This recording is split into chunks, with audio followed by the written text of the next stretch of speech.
kalau ada ya. Halo, halo, testing, testing. Halo. Ya, boleh. Apa sih Pul? Pul. Ipul Hadad. Halo, ada Bu ya sore ya? Yang mau presentasi Ada. hari ini siapa? Latif tuh presentasi. Loh, bulan biaya. Benar ini nanya, siapa yang mau presentasi? Belum. Udah, itu waktu kemarin sama apa ya siapa gue lupa lagi ya. Tentang surat apa itu waktu itu ya? Ada Iya, itu. benar udah. Udah nggak usah ngomong. Oke. Yang belum merasa siapa? Berarti nggak ada nih yang mau tampil. Bukannya tadi nge-share ya, ada yang nge-share.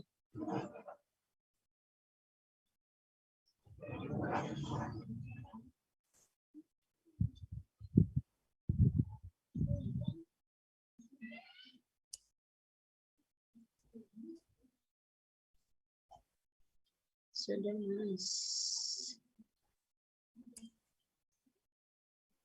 Ya, Assalamualaikum warahmatullahi wabarakatuh. Waalaikumsalam Alhamdulillah, wassalatu wabarakatuh. wassalamu ala rasulillah, amma ba'd. Ibu Asmiyati. Dokter ngabsen. Iya, Abid Mustafa Akhyar. Lagi sholat, Sas. Ya, hadir ya. Abu Roya. Abu Roya hadir? Belum ada. Oke. Niko Afriyandi. Nggak ada Pak Niko? Belum ada. Hani.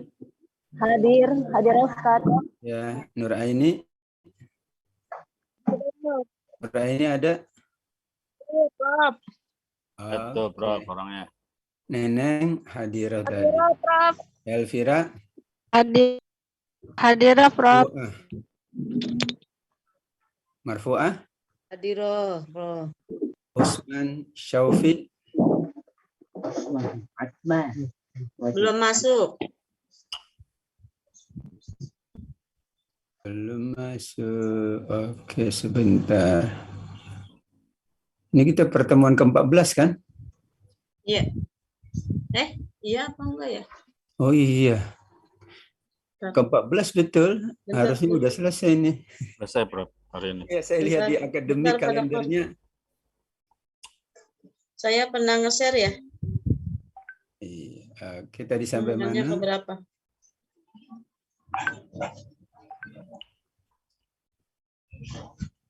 Tadi Bu Neneng sudah, Nur Aini sudah, Esti, Bu Esti,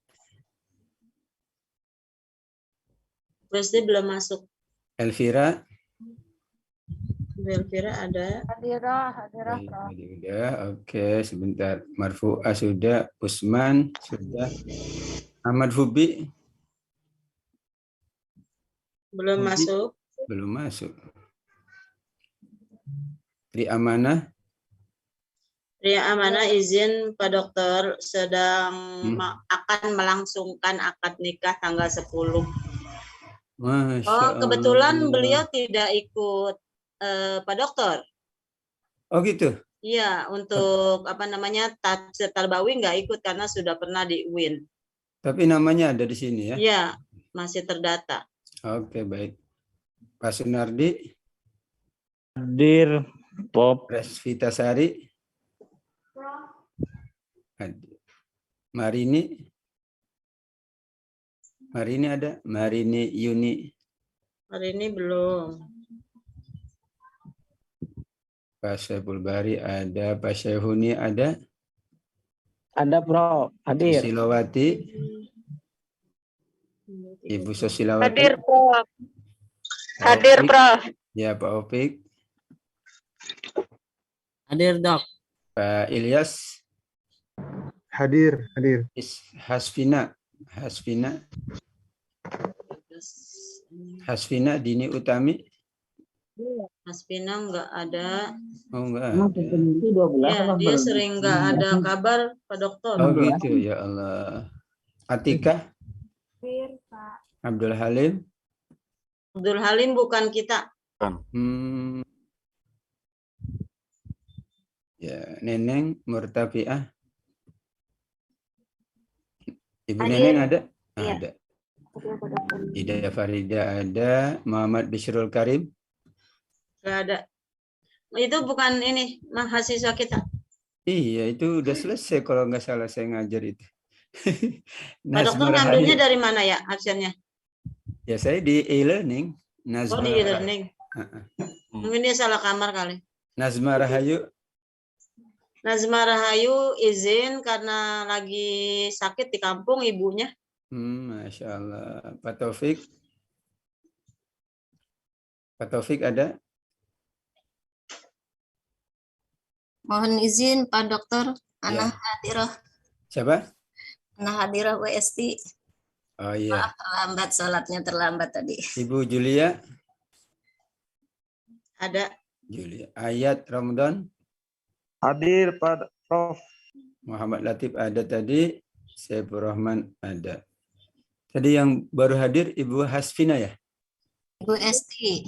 Bu Esti. ST. Pak Dokter, Resvita juga maaf habis dari toilet. Uh, Hadir. Hasdina juga hadirah. Saya hadir Pak, Abid. Bukan Hasfina. Resvita, Pak Dokter. Resvita.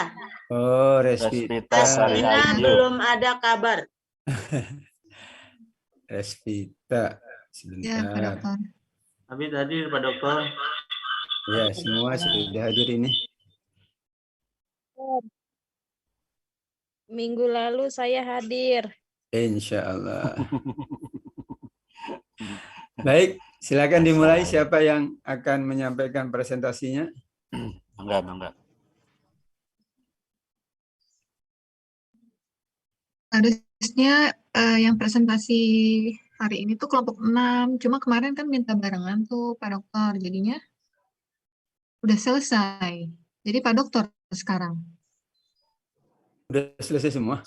Iya, kemarin harusnya kan kelompok 6 tuh sekarang. Cuma Double kan yang kelompok 6 mintanya barengan tuh.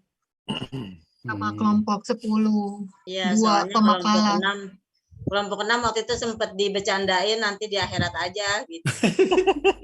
Jadi dia ini terus gitu ngomong terus. Saya mau tampil hari minggu ini, saya mau tampil minggu ini gitu.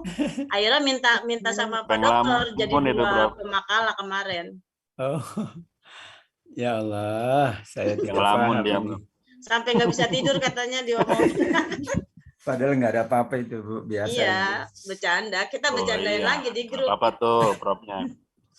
Aduh. Lagi Dan sensitif sekarang mungkin. Hari ini pamungkas ya, Bro? Ya. Hari ini pamungkas, Prof yang ngisi. Katanya pekan depan masih ada. Sebetulnya hari ini terakhir kalau diikut Iya, di akademik. lihat pertemuan hari ini terakhir. Kalau minggu depan buat menenangkan. Menenangkan yang tidak tenang. Hari tenang. Ini udah pada tenang ya. Menuju UAS. UASnya apa, Baik. Prof? UASnya insya Allah nggak sulit-sulit amat. Amin. Ya. Kalau bisa sekarang Pak Dokter dikasih soalnya. Tadi masing-masing dosen kan Ya, tadi Prof. berbeda Bu Ida ya.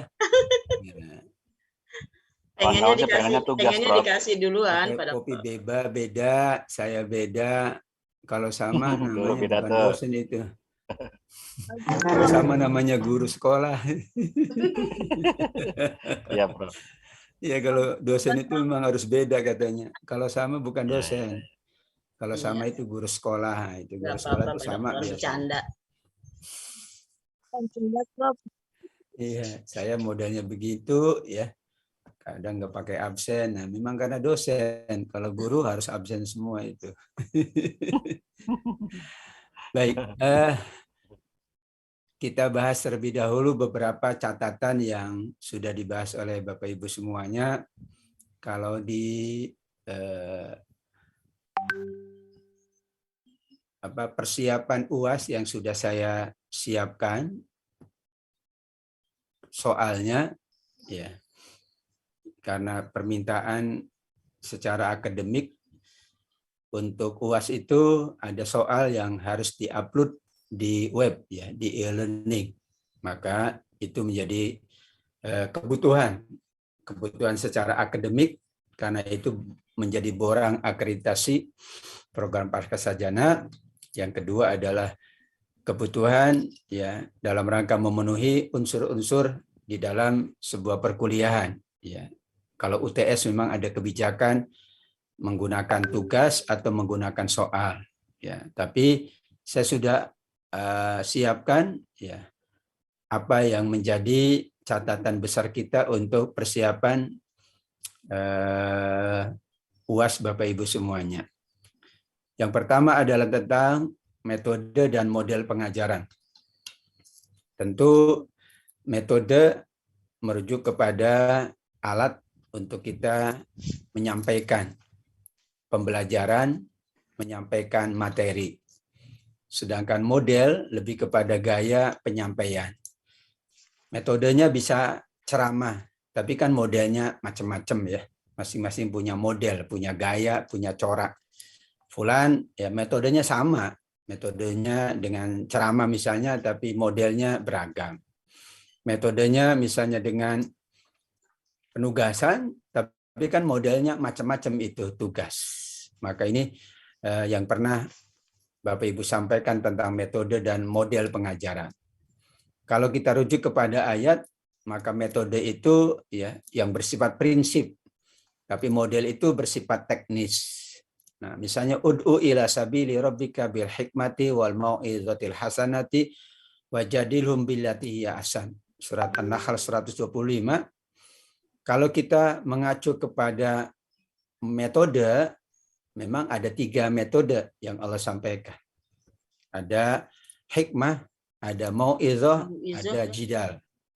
Tapi kalau kita masukkan di model ayat itu juga bisa. Karena model hikmahnya fulan dengan fulan beda. Model mau'izah hasanah kiai fulan dengan nyaib fulanah beda. Metode jidal pun beda-beda. Ya, disitulah sesungguhnya antara metode dan model itu, metode adalah prinsipnya, model itu teknis. Jadi kalau tataran teknis namanya model. Ya sama dengan metode mengenakan busana muslimah. Metodenya menutup aurat, prinsip. Tapi modelnya ada yang satu warna, ada yang beragam warna, ada yang pakai bunga-bunga, ada yang tidak pakai bunga-bunga. Nah, itu kan model ya kalau kita baca. Dan Al-Quran menyerahkan sepenuhnya kepada kita bagaimana menggunakan metode dan menggunakan model. Apalagi pendidikan sekarang dengan era merdeka belajar, maka metode secara prinsip tentu hampir sama dari dahulu, kecuali metode online saja yang beda, tapi modelnya kan beragam. Modelnya yang bisa dikreasikan, divariasikan oleh masing-masing pengajar. Ini antara metode dan model yang kita rujuk kepada surat An-Nahl ayat 125. Ada lagi metode yang disebutkan pula oleh Allah Subhanahu wa taala, daraballah, atau alam taro kaifallahu daraballahu masalan kalimatan thayyibah. Ada metode al-masal. Nah, metode masal juga beda-beda, metode perumpamaan. Modelnya itu tataran implementasinya berbeda-beda. Ya, seperti metode kisah kan, kisah itu juga faksusil qasas la'allahum yatafakkarun, atau surat Yusuf ayat 111. Laqad kana fi qasasim ibratul liulil albab. Itu kan metodenya kisah, tapi kan model berceritanya beda-beda gitu ya. Dan tentu model ini juga disesuaikan dengan sasarannya. Kalau anak usia sekian, modelnya tentu beda, tapi metodenya sama-sama cerita. Ya, bahkan di Majelis Taklim aja ya, Pak Haji Saiful kan senang ibu-ibu dikasih cerita, tapi modelnya kan beda ceritanya. Nggak mungkin sama dengan model cerita di kalangan remaja, milenialis ya. Antara milenialis dengan kolonialis tentu beda. Tapi metodenya sama, cerita gitu. Metodenya apa gitu ya, dialog, diskusi ya. Tapi kan tentu berbeda pada tataran model. Nah, itulah antara media dengan model. Dan kita memahami Al-Quran dari segi tafsir itu ya tidak memahami secara saklek tekstual, tapi kita berusaha memahaminya secara kontekstual. Karena kontekstualisasi itu adalah persoalan kekinian. Jadi kalau orang belum bisa mengkontekstualisasi, berarti dia hidupnya di zaman baheula. Al-Quran itu turun di masa dulu, betul. Kisah-kisahnya masa dulu, iya, terjadi pada sahabat, ada peristiwa, cerita-cerita juga cerita-cerita mereka. Nah, kalau kita tidak mampu mengkontekstualisasi, maka berarti kita ya tidak hidup di zaman sekarang, kita hidup di zaman dulu. Misalnya tentang ya persoalan apa ya makanan, ya itu kan antara sekarang dengan dahulu beda, tapi secara metode sama, hanya modelnya kan beragam. Ya, itu kita maknai sebagai kontekstualisasi dari ayat-ayat Al-Quran. Kontekstualisasi itu bagus, tapi tekstualisasi juga penting karena nggak mungkin konteks itu keluar dari teks. Ya, teks tetap harus kita pahami dengan baik, barulah kita mencari kontekstualisasi. Tadi di S3 juga ada yang menyampaikan bagus ya, bahwa pandangan para ulama itu kan kontekstual sekali. Di masanya bisa jadi di masa yang lain jangan-jangan nggak sesuai lagi. Karena tuntunan Al-Quran dan hadisnya tidak ada secara khusus, secara spesifik, tapi global dan umum. Ketika ayat dan hadis itu global, maka muncul pandangan para ulama. Dan pandangan para ulama sangat kontekstual. Ulama di masa abad sekian beda pandangannya dengan masa abad yang lain. Kenapa? Karena konteks gitu ya, keadaan yang berbeda. Nah, ini juga menjadi catatan kita dalam memahami ya, media dan model dari pengajaran yang dianut oleh masing-masing peserta pengajar atau masing-masing guru dan sebagainya. Yang kedua tentang pendidikan anak. Di antara makalah yang saya dapatkan dari Bapak Ibu adalah pendidikan anak. Banyak yang memahami pendidikan anak itu adalah kewajiban orang tua atau kewajiban guru. Banyak yang memahami kalau anak itu kewajibannya kewajiban orang tua. Padahal orang tua yang berada di ruang-ruang publik ya, yang punya jabatan-jabatan sosial, itu selesai lahir aja dia sudah meninggalkan anaknya. Bahkan tidak sempat dia menyusui anaknya, dan itu terjadi ya masyarakat sekarang kan gitu ya. Dia pokoknya lahir udah aman, setelah itu ya masuk kerja lagi gitu ya. Anak sama siapa? Sama babysitter. Nah, banyak memahami pendidikan anak itu betul-betul hanya kewajiban orang tua. Di era sekarang tentu kita harus punya pandangan yang berbeda. Bahwa kewajiban mendidik anak itu ya termasuk kewajiban dari para guru. Karena sekarang juga ada pendidikan anak-anak usia dini. Ya, bahkan dari mulai berapa bulan itu sudah dididik. Karena kan babysitter itu punya apa ya? Punya skill yang berbeda dengan sekedar maaf ya pembantu. Kalau PRT itu ya sekedar fisik ya yang mereka siapkan gitu ya, ngepel gitu ya, nyuci gitu ya. Tapi kalau babysitter gitu ya atau pengurus anak itu kan dia punya skills ya. Bagaimana anak itu dijaga psikisnya, anak itu ya meningkat gitu ya kemampuan-kemampuannya, dan itu sudah mulai penitipan anak kan beda. Sekarang anak dititipin kan sekarang di lembaganya ada lembaga penitipan anak. Dan anak tidak hanya dititipin kemudian main, anak ada masa-masa yang mereka siapkan ruang-ruang pendidikan, pengajaran gitu ya, ruang-ruang ilmu lah tentu sesuai. Nah, ini juga menjadi catatan kita, pendidikan anak tidak serta-merta tanggung jawab orang tua. Apalagi orang tua yang super sip, pagi sudah berangkat dan dua-duanya ya suami dan istri ya, pokoknya seorang ibu ya yang menjadi wanita karir itu paling seneng kalau sudah lahiran, ya udah kan aman. Seminggu udah ditinggal itu anaknya. Susunya pakai susu botol. Apalagi yang nyiapin semuanya sudah ada, kan dia bekerja. Ini juga menjadi catatan bahwa pendidikan anak sesungguhnya tidak mutlak menjadi kewajiban orang tua. Ya, ada beberapa inisiasi dari pakar pendidikan, karena orang tua dengan kesibukannya dan mungkin orang tua dengan ketidakmampuannya, maka ada lembaga-lembaga yang siap untuk mendidik anak sejak dini. Ya, bahkan dari mulai usia prasekolah sudah ada pendidikannya. Ya, misalnya tempat asuh anak, tempat penitipan kan biasa itu ya, penitipan.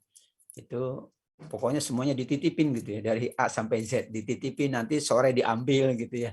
Itu juga menjadi catatan kita di masa sekarang tentang pendidikan anak.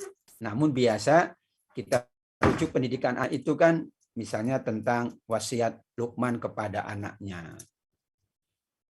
Kan kita tidak tahu wasiat Luqman kepada anaknya itu usia anaknya berapa?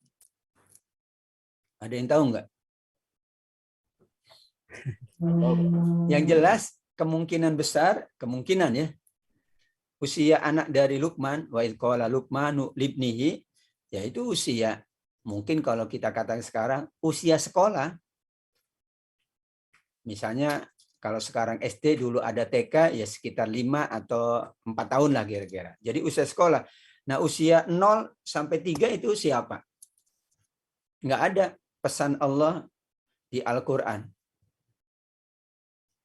Ya, usia 0 apa pesannya? Nggak mungkin kan dialog. Ya, pasti dialog itu dengan anak yang sudah mampu menerima dialog. Karena kan bahasanya dialogis. Ya bunaya, kan begitu. Berarti ada dialognya. Sama dengan Nabi Ismail ke Nabi Ibrahim ke Nabi Ismail, ya bunaya inni ara fil manam. Berarti kan usianya ya usia 10 ke atas lah kira-kira. Berarti usia 0 sampai sekian, misalnya 2 tahun taruhlah. Itu juga usia yang siapa yang mendidiknya. Nah, ini juga menjadi catatan bagi orang tua sekarang ini, karenanya wasiat-wasiat pendidikan Luqman kepada anaknya, Nabi Ibrahim kepada putranya Ismail, itu kan secara usia memang usia yang siap menerima komunikasi yang baik. Ya, berarti bukan usia 0. Sekarang baru lahir itu gimana coba pendidikannya? Kan nggak ada dan tidak banyak dibahas. Bahkan ada yang mengatakan ya memang belum layak mendapat pendidikan. Ntar ketika 3 tahun, nah barulah ada playgroup. Alhamdulillah dulu nggak ada playgroup, langsung SD, ya SR. Sekarang kan dari playgroup ada, bahkan sebelumnya lagi playgroup, ada TK, ada SD dan berikutnya. Jadi sudah mulai berkembang lah. Anak-anak sudah mendapatkan pendidikan dari 0 tahun. Nah, ini juga menjadi catatan dari pendidikan anak. Ya, Al-Quran tidak menyebutkan usianya. Namun dari waktu yang ada, memang ya bisa kita katakan pendidikan anak ini menjadi pendidikan yang niscaya, hanya polanya, hanya kemudian siapa yang bertanggung jawab, ini masih panjang ya. Orang tua, iya betul. Tapi kan kesibukan orang tua, kemudian ketidakmampuan orang tua, itu juga mengisyaratkan anak perlu ada yang menjaga pendidikannya di dalam rumah. Bisa jadi ada private gitu ya, ada babysitter, ada orang-orang yang punya skill khusus untuk membangun peningkatan dari anak usia 0 sampai sekian tahun dan sebagainya. Biasanya kan ayatnya itu ya. Kemudian pendidikan keluarga yang lazim ayatnya adalah surat At-Tahrim ayat yang ke-6. Qu anfusakum wa ahlikum nara. Maka ketika kita baca ayat itu, ya, itu kan ditujukannya kepada semua, ya ayyuhalladzina amanu. Tidak kepada orang tua saja sebagai pelaku pendidikan, tidak kepada guru, tapi kan wahai orang-orang beriman. Ini juga luar biasa nih. Karena ada ayat yang ditujukan kepada orang tua, ada ayat ditujukan kepada para cendikiawan misalnya. Ulul albab ada, tapi ini kan semua manusia, ya ayyuhalladzina amanu qu anfusakum wa ahlikum naro. Dalam pendidikan menjadi persoalan, karena kan berarti urusan pendidikan keluarga itu ya urusan semua, bukan urusan hanya ayah dan ibu. Karena Allah menyampaikannya semua orang beriman, perhatikan dirimu dan keluargamu kan. Bukan wahai orang tua, perhatikan dirimu dan anak-anakmu. Wahai para guru, perhatikan dirimu dan anak-anak didikmu, ya misalnya. Tapi acuan ini kerap menjadi landasan untuk pendidikan keluarga. Di dalam Al-Quran selalu At-Tahrim ayat yang ke-6. Tidak ada masalah, cuman kita ingin mengingatkan bahwa ayat itu bukan untuk orang tua saja, tapi ayat itu untuk semuanya. Mereka yang beriman diperintah oleh Allah untuk menjaga diri mereka dan keluarga mereka. Berarti kan umum sekali, ya. Dan ternyata model penjagaannya, ya, orang tua dengan beberapa kekurangan dan kelebihan, ya. Kalau saya sih senang gitu ya, bahwa yang mengurus pendidikan anak saya bukan saya, karena pasti saya punya keterbatasan. Maka yang mengurus pendidikan anak saya adalah para guru, para ustadz, para ustadzah, dan macam-macam itu ya. Kan enak kita diringankan. Jadi kita jangan sok menjadi orang tua, pokoknya semua pendidikan kita yang ngurusin. Belum tentu kita siap, belum tentu kita mampu. Mampu, waktunya nggak ada. Waktunya ada, nggak mampu. Buktinya orang tua, anaknya diem, orang tuanya juga main handphone. Dua-duanya main handphone. Jadi anak nggak dapat pendidikan tuh. Anaknya main handphone, orang tuanya. Nah, dulu ingat ya, saya ingat dulu kalau di SD itu belajar bahasa Indonesia itu tentang kita itu. Ya, ibu pergi ke pasar, bapak baca koran. Nah itu kerjaan bapak dan ibu. Jadi anak sama siapa? Ya nggak tahu. Iya, sama babysitter, Pak. Sama babysitter. Jadi artinya niscaya gitu, ya, sebuah hal yang ya pasti ya bahwa pendidikan keluarga itu tidak hanya didominasi oleh orang tua dalam hal ini ayah dan ibu, tapi peran dari yang lain juga penting. Gitu. Guru juga penting memahamkan keluarga. Guru juga berkontribusi dalam pendidikan keluarga. Ya. Umumnya kan orang kalau udah pendidikan keluarga itu ini suami dan istri atau ini suami kepada istri dan anak. Padahal suami dengan keterbatasannya, istri dengan keterbatasannya, ingin anaknya itu lebih hebat dari ayah dan ibunya. Lah gimana itu ya? Kan orang tua pengen anaknya lebih hebat. Siapa yang didik anaknya? Orang tua yang sama. Hebat nggak kira-kira? Anak pengen lebih hebat dari orang tua. Tapi yang didik anak siapa? Orang tua. Hebat nggak? Saya nggak paham itu. Jeruk makan jeruk. Maka kita serahkan kepada mereka yang berkapasitas. Dan itulah Maryam. Maryam mendidiknya bukan ibunya, bukan ayahnya, tapi Zakaria seorang nabi, kan gitu. Wa kaffalaha Zakaria kullama dakhala 'alaiha Zakaria. Ini juga penting ya, bahwa pendidikan keluarga itu tidak mutlak itu tanggung jawab ibu dan ayah gitu ya. Tetangga nggak dilibatkan gitu ya. Keluarga besar nggak dilibatkan, guru nggak dilibatkan. Enggak, kita libatkan semua karena kita ingin anak kita lebih dari kita gitu, dari orang tuanya. Nah, itu tentang pendidikan keluarga yang sudah dibahas. Ada yang dibahas tentang objek pendidikan. Ini ada beberapa keterangan pembagiannya. Kalau kita petakan, ada objek yang bersifat khusus ya di lingkungan keluarga, di dalam rumah maksudnya. Ada yang dengan tetangga, ruang sosial, ruang publik. Tapi ada objek pendidikan yang umum ya ayuhan nas. Ya, itu objek pendidikan yang sangat umum. Ya, ada wa anzir ashiratakal akrobin, berarti kerabat dekat atau tetangga atau orang-orang yang dekat lah. Tapi ada yang ya ayunas, ya objek pendidikan kita adalah umum. Berarti ada pendidikan masyarakat, ada pendidikan keluarga, ada pendidikan sosial, ada pendidikan kebangsaan juga ada. Ya. Jangan kita lupakan ada pendidikan kebangsaan, bahwa kita bagian dari warga bangsa ini. Ya, kalau tidak ada pendidikan kebangsaan, khawatir tidak ada tanggung jawab untuk ya, perhatian kepada bangsa. Ya, ini objek yang sangat beragam.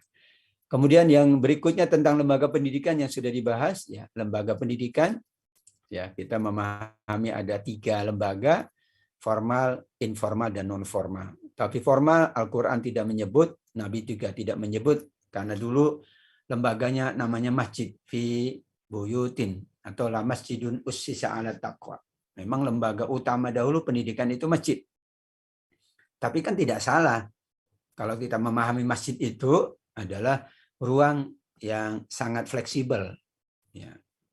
Kalau masjidnya, desain masjidnya adalah desain kayak dahulu, mungkin aman pendidikan itu. Jadi di dalam masjid itu ada pendidikan keimanan, ada pendidikan ekonomi, pendidikan sosial, pendidikan olahraga, tapi kan nggak mungkin dengan keterbatasan masjid. Kalau dulu semuanya di masjid itu oleh Nabi, sosial di masjid, ekonomi di masjid, gitu ya, pendidikan keimanan di masjid. Sekarang kan masjid, ya maaf dengan kepengurusan yang ada pun berat gitu ya, apalagi DKM masjid digaji nggak? Nggak digaji kan? Kalau DKM-nya digaji mungkin aman gitu ya. Negara-negara maju Ada sudah sekarang, menggaji. Pak Dokter. Hah? Gaji DKM ada. Iya, kalangan tertentu saja kan. Kalau DKM di kampung nggak ada Bu Haji. Oh, kalau di Jakarta ada. Ya, di Jakarta. Masih ikhlas, Bro. Hah? Ikhlas beramal ya. Ikhlas, Bro. Tapi kalau masjid besar, komplek-komplek mewah, ya itu sudah mereka siapkan. Ya, karena kan mengelola masjid kan berarti mengelola pendidikan, mengelola ekonomi, mengelola sosial, mengelola berbagai kebutuhan masyarakat. Ya bahkan sekarang masjid menjadi LAS gitu ya, menjadi lembaga amil zakat, masjid menjadi lembaga wakaf, masjid menjadi macam-macam, itu kan memang harus produktif gitu ya. Nah, dulu masjid itu ya multifungsi. Nah, sekarang kan masjid itu dalam tanda kutip ya sudah dibatasi pada ruang-ruang tertentu saja. Sehingga bagaimana mungkin kita memahami lembaga pendidikan ya dahulu dan sekarang yang memang dibedakan ya antara yang formal, informal maupun non formal. Tapi pada hakikatnya pembagian itu kan untuk memudahkan saja. Tapi kita berharap semuanya juga melangsungkan perannya. Masjid ada perannya, keluarga ada perannya, lembaga formal ada perannya, ya majelis taklim ada perannya. Malah sekarang di Jawa Barat kalau tidak salah majelis taklim itu sudah ada kurikulumnya, bagus ya. Kurikulum majelis taklim. Jadi yang keluar dari majelis taklim itu boleh jadi ustadz dan ustazah. Nanti ada sertifikat fulan sudah ikut kegiatan majelis taklim selama sekian tahun dan fulan dinyatakan boleh untuk mengelola majelis taklim atau menyampaikan pendidikan di majelis taklim. Wah, luar biasa itu ya. Baik, kemudian terakhir ini review saja, yaitu tentang beberapa pendidikan yang ada, misalnya pendidikan jasmani, pendidikan rohani, dan pendidikan intelektual. Karena tidak mungkin terpenuhi kebutuhan pendidikan, hak anak dalam pendidikan, kalau jasmaninya diabaikan, kemudian rohaninya diabaikan, ya apalagi juga intelektualitasnya diabaikan. Kita ingin bahwa ada pendidikan jasmani yang semakin baik, pendidikan rohani. Pendidikan jasmani itu tidak harus olahraga kan, makan dan minum itu kan pendidikan jasmani, halalan thayyiban. Kemudian intelektual jelas sekali bahwa orang berilmu memang diangkat derajatnya oleh Allah, tapi kita tidak bisa nafikan pendidikan rohani, pendidikan keimanan ya, karena inti dari semua pendidikan adalah menghadirkan manusia yang beriman dan bertakwa kepada Tuhan yang Maha Esa. Ya kan nggak mungkin ya pendidikan jasmani arahnya kepada iman, itu sulit gitu ya, bisa tapi sulit gitu ya. Atau pendidikan intelektual ke arah keimanan bisa tapi sulit gitu. Yang mudah adalah ya langsung pendidikan rohani arahnya memang keimanan kan gitu. Pendidikan jasmani memang arahnya ya itu gitu ya. Jadi kalau kita ganti pendidikan jasmani untuk keimanan itu sulit kita temukan. Tapi pendidikan rohani memang keimanan, jasmani itu kesehatan tubuh, makan dan minum dan sebagainya. Nah, pendidikan intelektual adalah untuk ya meningkatkan kemampuan, ya kecerdasan dan juga keilmuan dari para peserta didik. Itu saja catatan saya merumuskan dari beberapa makalah yang sudah disampaikan oleh Bapak Ibu semuanya.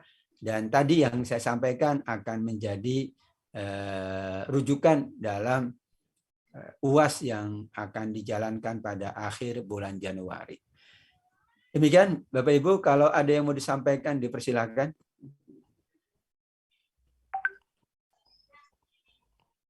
Ya, Prof. Saya mau bertanya, Prof. Ya, Fadal. Untuk tarbiyah kira-kira yang paling dominan, tadi Prof sudah menjelaskan bahwa semuanya ikut andil dalam tarbiyah atau pendidikan bagi anak ya Prof ya. Ya. Itu apakah yang mendominasi itu antara orang tua atau guru Prof? Kira-kira prosentasinya bisa dihitung nggak Prof? Itu yang pertama Prof. Dan yang kedua, saat ini viral ya Prof ya, artinya ada satu orang yang mengatakan bahwa pakaian wanita itu tidak menjadi jaminan bahwa kelakuan atau perilaku orang-orang yang melihatnya itu bisa menimbulkan nafsu. Nah, kata dia, kira-kira konsep untuk mensyar'ikan otak itu poinnya seperti apa, Bro? Itu yang kedua. Yang ketiga, tiga, Bro. Banyak. Untuk masjid ini, tadi Prof sudah menjelaskan bahwa ada sebagian masjid yang mendapatkan gaji atau honor dari untuk DKM itu mendapatkan gaji ya, Prof. Nah, ada sebagian yang masjid itu mengumumkan pendapatan setiap minggunya, biasanya 1 Jumat sekali ya, Prof. Itu idealnya apakah diumumkan di halayak ramai atau hanya disembunyikan saja atau bisa digunakan untuk kemaslahatan masyarakat, Prof? Mungkin itu dulu, Prof, pertanyaannya. Ya baik, Pak Haji Saiful ya. Menarik ini. Ya, memang pendidikan ya di masa dahulu tentu berbeda dengan sistem pendidikan di masa sekarang. Ya, Bro. Ya, baik kelembagaan, metode, materi, bahkan para tenaga pengajar itu kan berbeda. Kalau dahulu ya tidak ada sebetulnya dikotomi ya. Ini guru, ini orang tua, ini yang lain gitu ya. Semua orang itu memang guru ya. Orang tua adalah guru, guru-guru di masjid adalah guru gitu ya. Mereka yang di ruang pertanian juga guru gitu ya. Karena mereka dai dalam bahasa dahulu ya kan gitu ya. Jadi dai itu juga pengusaha, dai itu pekebun, dai itu juga orang tua, dai itu juga yang ada di masjid lah kira-kira. Jadi memang karena sistem yang berbeda itulah maka kita memetakan job description lah antara guru dan orang tua untuk pendidikan anak. Dominan dan tidaknya tergantung dari porsi yang diberikan oleh orang tua sebetulnya. Jadi hak anak itu kan ada pada orang tua. Ketika orang tua melepas kepada guru, maka guru paling dominan. Tapi kalau orang tua tidak melepas, memang orang tua yang dominan. Tinggal dia kalkulasi aja. Kalau orang tua lebih dominan, lebih bagus enggak? Karena ada orang tua dominan, enggak bagus juga hasilnya. Tapi guru dominan, hasilnya bagus. Ya kitalah yang paling tahu. Tapi hak anak memang hak orang tua. Guru itu kan berikutnya. Guru itu kan menerima amanah dari orang tua kan. Pak, anak saya sekolah di Bapak kan gitu. Pesantren di Bapak. Sekiranya orang tua tidak datang, ya sudah, hak orang tua. Nah, dominannya dilihat dari kemampuan kita sebagai orang tua dan proyeksi dari anak kita anak kita mau jadi apa. Kalau saya gitu ya, misalnya pesantren kan anak kita mau begini, ya ini pesantren yang sesuai. Anak kita ingin begini, ya ini lembaga pendidikan yang sesuai. Maka antara dominasi guru atau orang tua sangat ditentukan oleh bagaimana orang tua ya menyerahkan sebagian dari kewenangannya kepada guru. Kalau 90% kepada guru, guru dominan. Tapi kalau ada 10% ya berarti orang tua dominan. Tinggal kalkulasi aja, orang tua siap enggak 90%? Kalau saya tidak siap. Paling banter kita 50% aja udah anggot-anggotan ya, dengan kesibukan dan sebagainya. Ya, tentang pakaian, ya ini kan analisanya analisa kontekstual ya. Tapi kalau sebab nuzul dari surat An-Nur memang mengingatkan bahwa dulu pakaian itu identitas. Kalau pakaiannya tertutup, itu perempuan merdeka. Pakaiannya terbuka, itu perempuan hamba sahaya. Maka laki-laki ya pengganggu ya fi qulubihim marad gitu ya, itu nggak berani kalau mereka menggoda perempuan-perempuan berbusana lah dalam tanda kutip, karena pasti orang merdeka ini, orang merdeka itu konsekuensinya berat. Kalau hamba saya kan memang statusnya budak, diperlakukan apapun boleh kan gitu. Nah, disitulah asal muasal dari munculnya ya mereka yang ada di dalam hatinya penyakit, yaitu keinginan yang tidak baik. Nah, sekarang dengan keadaan yang ada, sebetulnya pakaian juga mengisyaratkan lah. Karena disebutkan pakaian itu kan identitas. Misalnya kalau pakai batik berarti orang Indonesia gitu ya.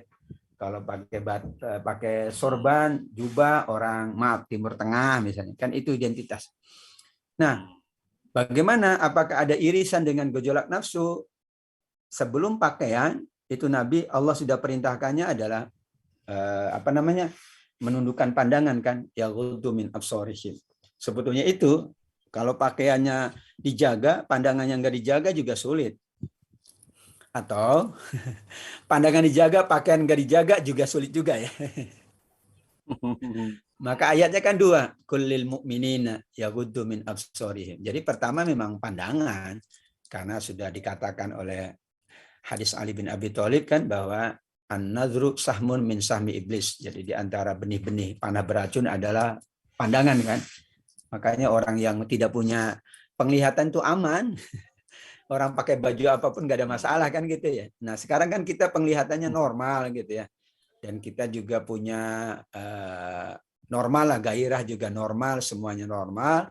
Maka disitulah desain dari Allah agar tidak terjadi hal yang tidak diinginkan, maka wanita mengenakan busana ini, dan mereka kaum laki-laki juga harus menundukkan pandangan, ada etika berkomunikasi, ada etika bersosial, itu kan dalam rangka ya preventif agar tidak terjadi yang tidak diinginkan. Ya, sehingga ini sulit memang menemukan, tapi preventif ini penting karena kalau dibiarkan terbuka, ya meskipun ia seorang yang imannya kuat, ya khawatir aminnya nggak kuat gitu kan, imannya kuat. Ya. Tapi ya manusiawi karena itu fitrah dari Allah Subhanahu wa Ta'ala.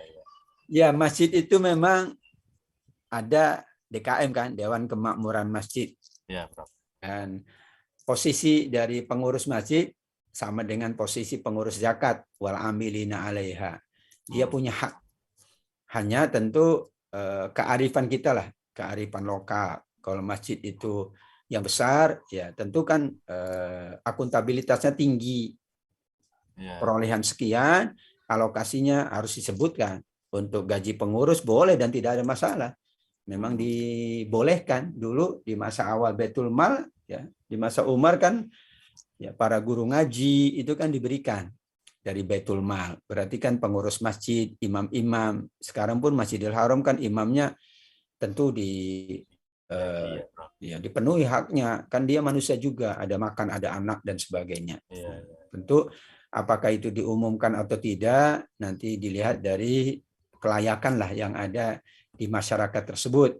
Kalau masyarakat perkotaan, masyarakat komplek itu sudah biasa dia mengumumkan ya masuk sekian untuk maaf marbot, untuk ini disebutkan, dan mereka juga memang sudah ikhlas gitu bahwa alokasi dananya sebagian adalah untuk pengelolaan, pemeliharaan, sebagiannya pula untuk mereka yang mengelola. Ya, ada pemeliharaan maintenance gitu ya, barang-barang. Tapi juga ada pengelolaan dari masyarakat atau mereka yang terlibat di dalamnya. Itu Pak Haji Saiful, wallahu alam. Ya, Prof. Yang fenomenal di masjid-masjid ini kan yang saya lihat itu, Prof, bahwa jamaah ini memberikan sedekah atau memberikan rupiah, baik itu melalui kotak amal yang berjalan atau melalui panitia atau melalui DKM-nya, itu diharuskan mereka niat untuk memberikan amal, memberikan rupiah itu harus diniatkan untuk, misalnya Prof, saya memberikan amal jariah itu 50.000 misalnya dalam satu Jumat. Uang ini saya niatkan untuk kedua orang tua saya misalnya. Nah, kira-kira niat tersebut itu bisa nggak untuk dialokasikan ke misalnya gaji merbot, atau acara Hari Besar Islam, atau untuk santunan yatim piatu misalnya. Itu artinya niat kita itu bisa digeneralkan ke penggunaan seperti itu nggak, Bro? Itu yang dalam general. pandangan MUI kan ya wafisabilillah itu berlaku umum.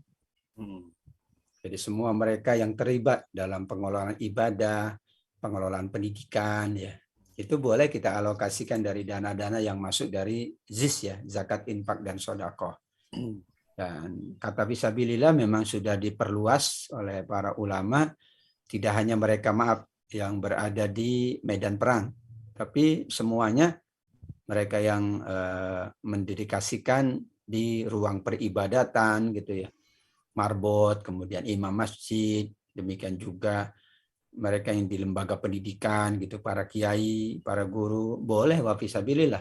Saya lebih setuju dengan fatwa MUI itu wafisabilillah umum, meskipun ada beberapa ulama yang tidak bisa mengumumkan, ya, artinya membatasi fisabilillah pada orang-orang. Nah, sekarang kapan ada perang? Orang perang udah nggak ada. Perangnya kan perang pemikiran, perang budaya gitu ya, perang medsos kan gitu ya. Berarti yang perang medsos itu dapat gitu zakat, ya enggak lah. Saya juga mau perang medsos gitu ya. Wah, ini mujahidin medsos, kasihlah mujahidin YouTube.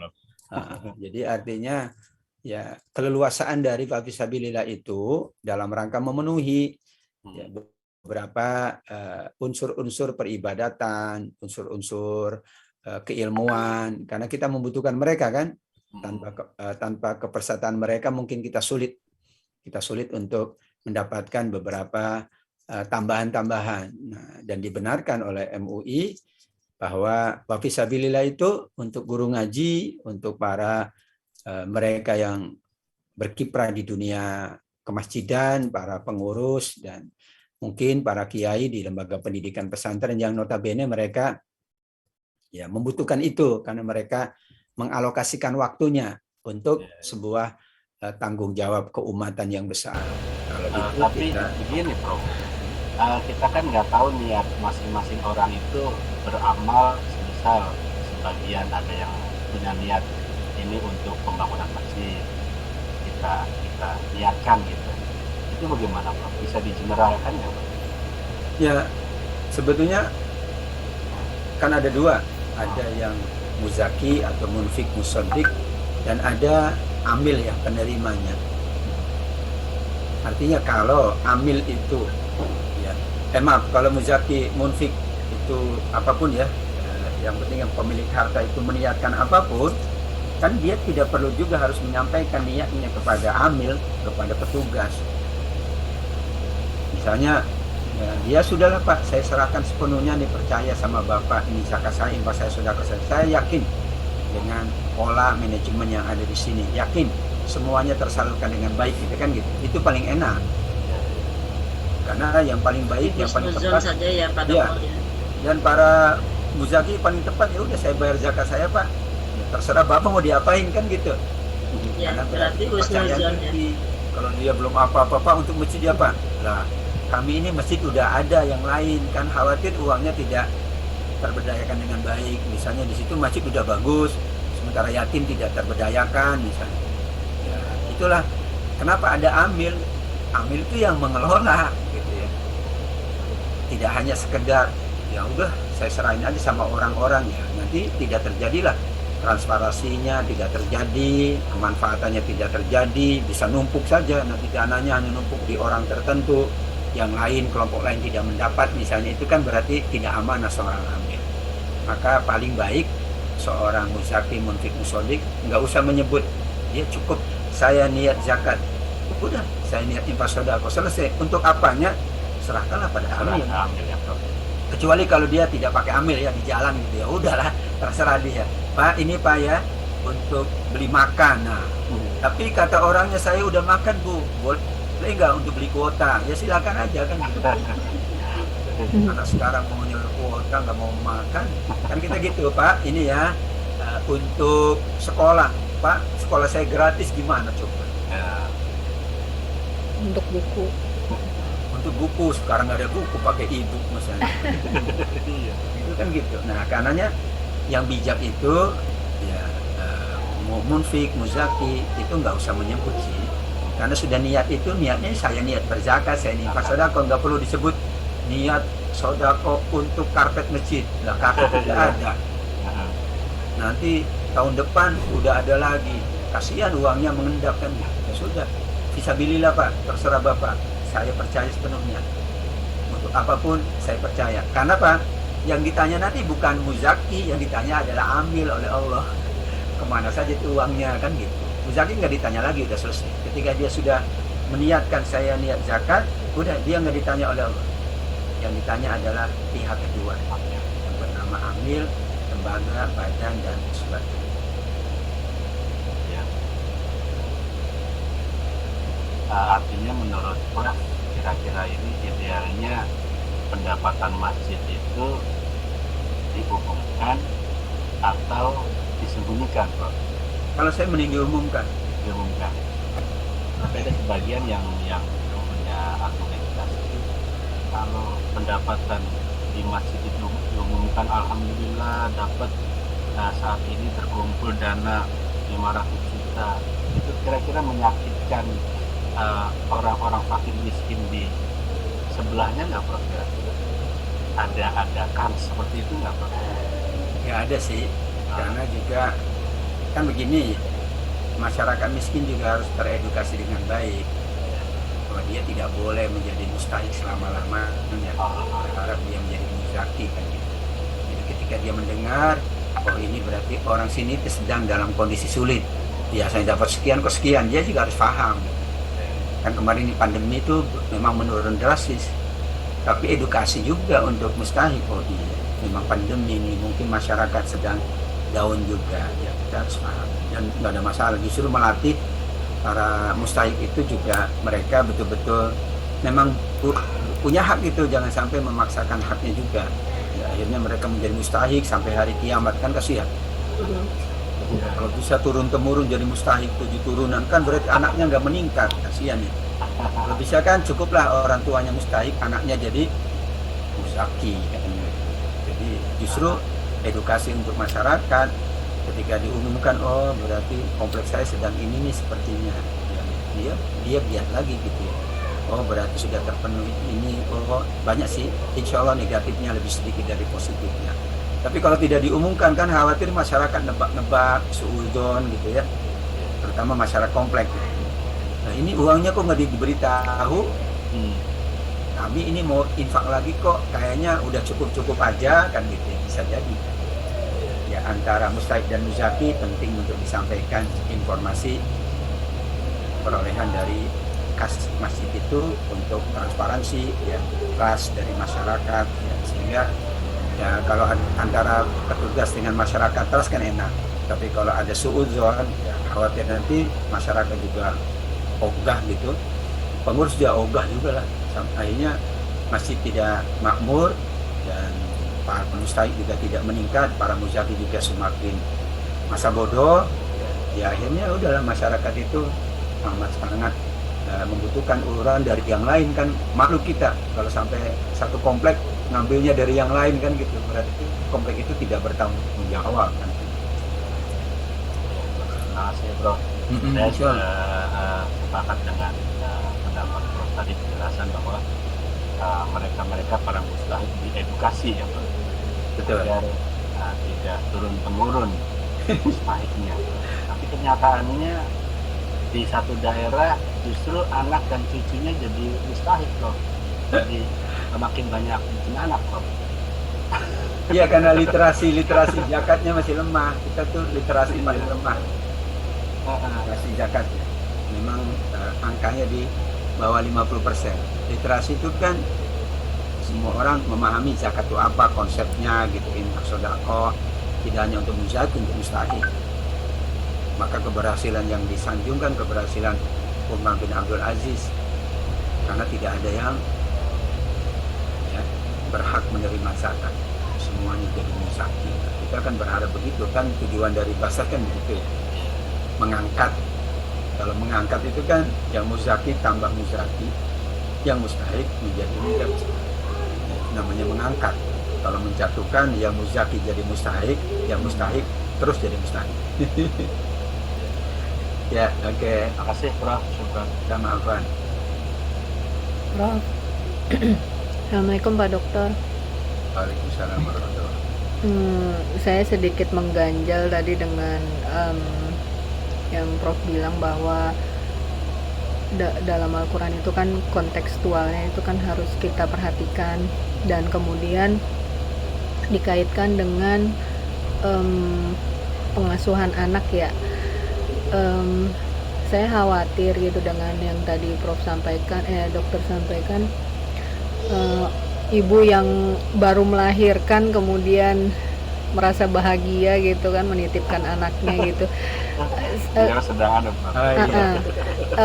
Maksud saya gini, yang saya teliti selama ini dan saya perhatikan bahwa kecenderungan anak-anak itu sehat adalah perhatian ibunya secara khusus di awal-awal kelahiran dia gitu loh Pak Dokter. Jadi jangan dikasih ke suster justru walaupun dia sibuk bekerja gitu loh Pak Dokter. Jadi mungkin ini sedikit kasus aja, mungkin orang yang sangat super sibuk, apa mungkin dia menteri atau dia semacam orang yang benar-benar sibuk di kepemerintahan. Nah itu secara khusus itu kasus lah. Cuman kalau untuk kayak kita-kita yang masih bisa menghandle 3 bulan, 6 bulan pertama kelahiran anak, itu justru saya melihat banyak anak yang sehat, jarang sakit, dan lebih normal lah pertumbuhannya dibandingkan diurus dengan babysitter gitu. Gimana menurut Pak Dokter? Ya, saya setuju Bu Julia. Tidak maksud bahwa memberikan ya kesempatan orang tua untuk mengelak dari kewajiban, enggak. Tapi kan masyarakat kan beda-beda. Masyarakat Eropa memang begitu. Masyarakat yang di perkotaan itu kan memang pola kehidupannya begitu. Nah, kalau mereka pola begitu, kita tidak dicarikan solusi, tambah rusak anaknya. Tapi edukasi awal, hak dari anak adalah orang tua. Kewajiban utama terhadap anak adalah orang tua. Guru kan bantu tadi. Makanya kalau orang tua menyerahkan ke guru, ya berarti guru yang dominan. Tapi kalau orang tua tidak menyerahkan, ya berarti orang tua dominan. Tinggal orang tua ngukur diri aja kalau saya. Mampu enggak gitu. Karena maaf, ada yang menikah sama sekali nggak ngerti pernikahan. Saya di kampung kan, baru lulus SMA nikah, istrinya SMP, kan bingung dia, pendidikan maaf gitu ya, rendah, kematangan usia juga masih lemah. Itu biasanya terjadi ya. Tadi anaknya akhirnya jadi apa? Jadi mustahik terus tadi Pak Saiful ya. Karena tidak mendapatkan pendidikan. Pendidikan itu kan tidak selalu dalam konteks keilmuan, saya setuju ya. Tapi anak kan ketika mendapatkan pengasuhan yang baik, anaknya sehat jasmani rohani. Nah sekarang orang tuanya tidak bisa mengasuh dengan baik coba. Maka kenapa ada orang tua angkat? Itu kan untuk mengasuh supaya anak itu mendapatkan haknya. Ini orang tuanya nggak ngerti apa-apa, misalnya maaf ya. Kan kita bagus mengangkat anak kan, berpahala. Kita penuhi hak dia, hak macam-macam. Nah, tapi tetap pinnya kepada orang tua kandung kan. Ini juga dalam arti Islam mencarikan solusi bagi ibu-ibu seperti Ibu Haja Farida yang sibuk. Kalau Bu Julia nggak sibuk, alhamdulillah, saya setuju banget. Para istri-istri dahulu juga, ibu saya juga ngomong saya gitu dari mulai lahir dan hasilnya juga bagus. Nah sekarang kan kita harus kasih solusi kepada memang ibu-ibu yang suka sibuk banget, dan itu ada, dia ada. Dua-duanya bekerja pagi sampai malam, bayangkan. Nah kita perlu ada second opinion gitu ya, orang lain yang mau bantu. Tapi ada para suami kata ya udah saya cari lagi aja biar mendidiknya dua, hanya bagus ya. Pak Saiful setuju nggak? Iya, Kan kalau kebanyakan satu ngomongnya yang didik gitu. satu, kalau dua yang didiknya dua katanya. Biar bantu Ngaji, katanya. yang satu ahli matematika, yang satu ahli biologi, yang satu ahli teknologi. Oh, nanti anaknya itu hafil Al-Quran, ahli teknologi, ahli Anak Quran. cerdas banget. Ternyata itu kan hanya Alasan. mimpi. Itu hanya mimpi doang gitu. Kan istri 4 katanya. Satu Hayalan, ahli. hayalan. Iya, mimpi. Jadinya anaknya berantem. Hafal Quran gak jadi. Ada nonton layangan putus ya. Iya. Iya, Bu Julia. Nggak Ya ada berarti itu cuma kayak ini aja kan Pak, kayak solusi aja dari ketidakmampuan aja, tapi kan memang idealnya seorang ibu itu harus mempersiapkan diri gitu ya Pak ya. Iya. Kalau ibunya seperti Bu Julia enak, tapi di kampung bayangin Bu. Bahkan maaf menikahnya aja eksiden juga banyak. Bayangkan, Iya, iya. ini kasus perkawinannya aja eksiden. Siapa yang ngasuh anaknya? Mereka udah nggak mau, tapi udahlah daripada aib dinikahlah. Terus anaknya kan nggak ada anak haram. Siapa yang Kalau itu akan- biasanya langsung diangkat Dok, dari Iya, maksudnya mulai kan berarti kandungan ada- udah dibiayain.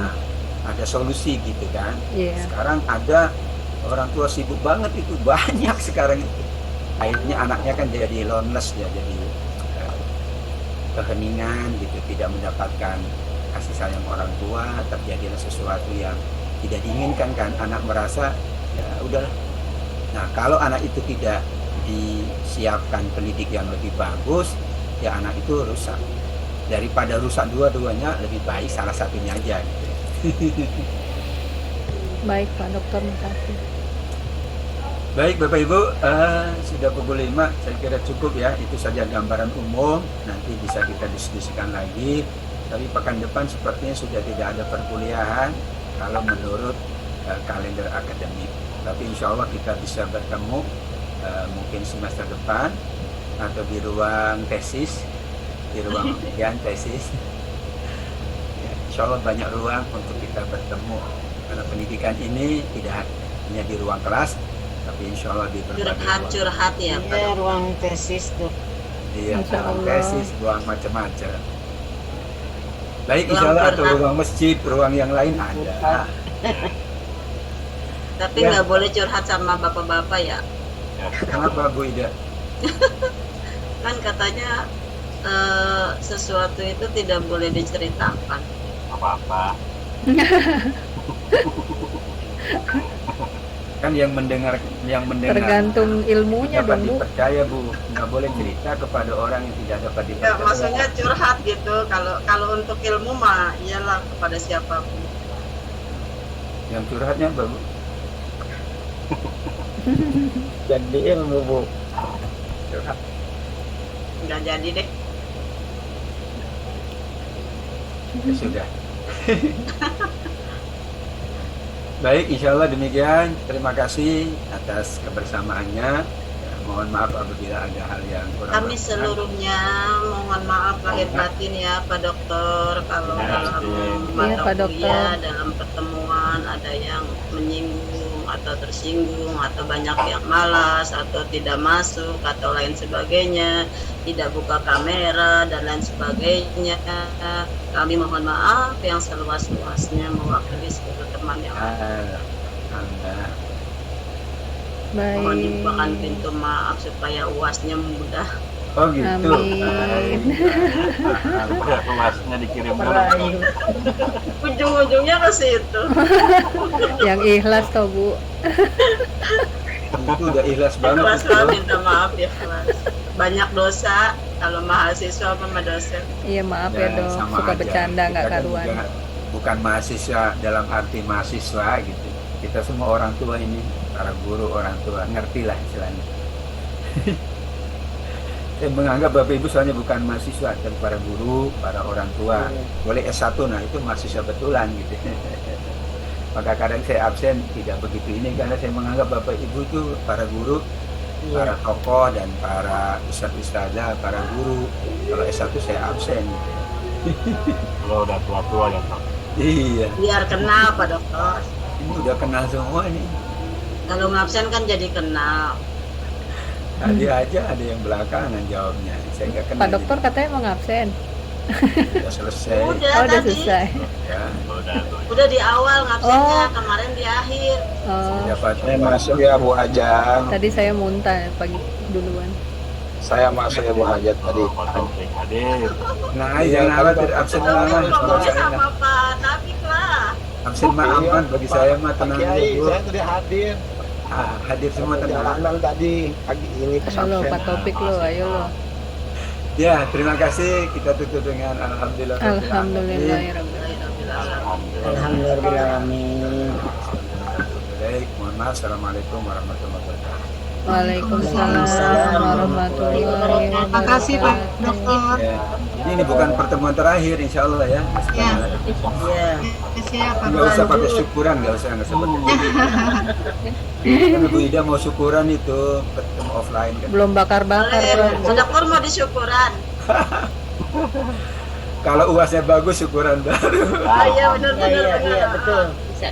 Iya kan. Pak begitu. Dokter rumahnya di mana sih? Tanya Pak Saiful kayaknya tahu. Mas Saiful, ntar kita ke rumahnya Pak Dokter. Silakan. Kalau nilainya bagus semua. Insya Allah Bagus Pak ya. Profesornya ngasih nilai bagus. Ya Pak Saiful Tumbes ini. bisa itu. Kita datang beramai-ramai. Nggak cukup Tasyakuran di kalau rumahnya Pak beramai-ramai Dokter. nggak cukup. Jangan. Kalau beramai-ramai nggak cukup. Kalau beramai-ramai maka restoran nggak cukup. Guys. Ini mah sederhana cukup. Sederhana aja Prof ya. Iya yang sederhana aja jangan yang mahal. Baik silakan ya teman-teman Ya, kalau silakan. dilanjutkan yang lainnya.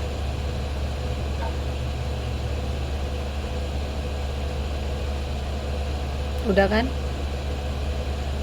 Bu Ida jadi kak nanti jam 7? Iya jadi.